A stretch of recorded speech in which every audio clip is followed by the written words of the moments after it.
बहुत लंबे समय से इंतजार कर रहे हैं। आज भारत के लोग चिंतित हैं कि क्या ये प्रोसेस कभी एक लॉजिकल एंड तक पहुंच पाएगा।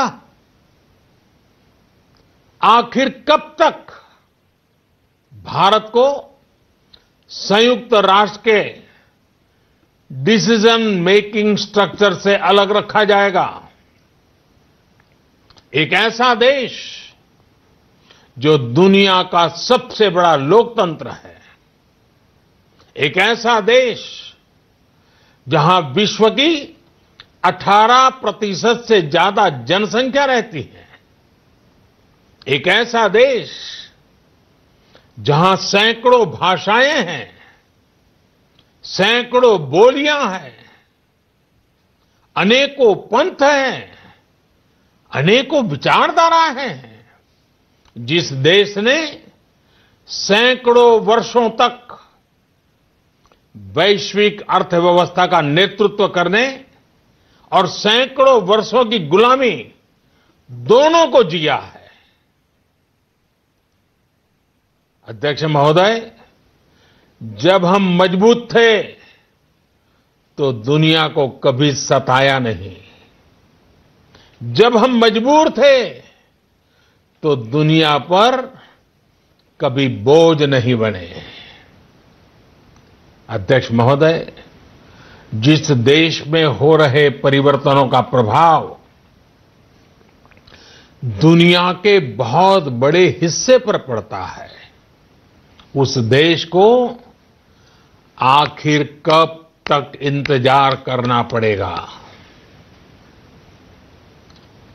अध्यक्ष महोदय, संयुक्त राष्ट्र जिन आदर्शों के साथ स्थापित हुआ था और भारत की मूल दार्शनिक सोच बहुत मिलती जुलती है, अलग नहीं है। संयुक्त राष्ट्र के इसी हॉल में ये शब्द अनेकों बार गूंजा है, वसुधैव कुटुंबकम।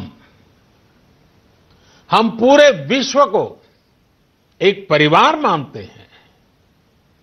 यह हमारी संस्कृति, संस्कार और सोच का हिस्सा है। संयुक्त राष्ट्र में भी भारत ने हमेशा विश्व कल्याण को ही प्राथमिकता दी है। भारत वो देश है जिसने शांति की स्थापना के लिए लगभग 50 पीस कीपिंग मिशंस में अपने जांबाज सैनिक भेजे। भारत वो देश है जिसने शांति की स्थापना में सबसे ज्यादा अपने वीर सैनिकों को खोया है। आज प्रत्येक भारतवासी संयुक्त राष्ट्र में अपने योगदान को देखते हुए संयुक्त राष्ट्र में अपनी व्यापक भूमिका भी देख रहा है। अध्यक्ष महोदय, 2 अक्टूबर को international day of non violence और 21 जून को इंटरनेशनल डे ऑफ योगा, इनकी पहल भारत ने ही की थी। Coalition for disaster resilient infrastructure और इंटरनेशनल सोलर अलायंस, ये भारत के ही प्रयास है। भारत ने हमेशा पूरी मानव जाति के हित के बारे में सोचा है, न कि अपने निहित स्वार्थों के बारे में।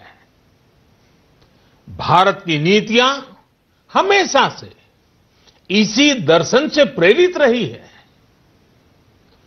भारत की नेबरहुड फर्स्ट पॉलिसी से लेकर एक्ट ईस्ट पॉलिसी तक security and growth for all in the region इसकी सोच या फिर इंडो पैसिफिक क्षेत्र के प्रति हमारे विचार, सभी में इस दर्शन की झलक दिखाई देती है। भारत की पार्टनरशिप का मार्गदर्शन भी यही सिद्धांत तय करता है। भारत जब किसी से दोस्ती का हाथ बढ़ाता है तो वो किसी तीसरे के खिलाफ नहीं होती। भारत जब विकास की साझेदारी मजबूत करता है तो उसके पीछे किसी साथी देश को मजबूर करने की सोच नहीं होती। हम अपनी विकास यात्रा से मिले अनुभव साझा करने में कभी पीछे नहीं रहते। अध्यक्ष महोदय, पैंडेमिक के इस मुश्किल समय में भी भारत की फार्मा इंडस्ट्री ने 150 से अधिक देशों को जरूरी दवाइयां भेजी हैं। विश्व के सबसे बड़े वैक्सीन उत्पादक देश के तौर पर आज मैं वैश्विक समुदाय को एक और आश्वासन देना चाहता हूं।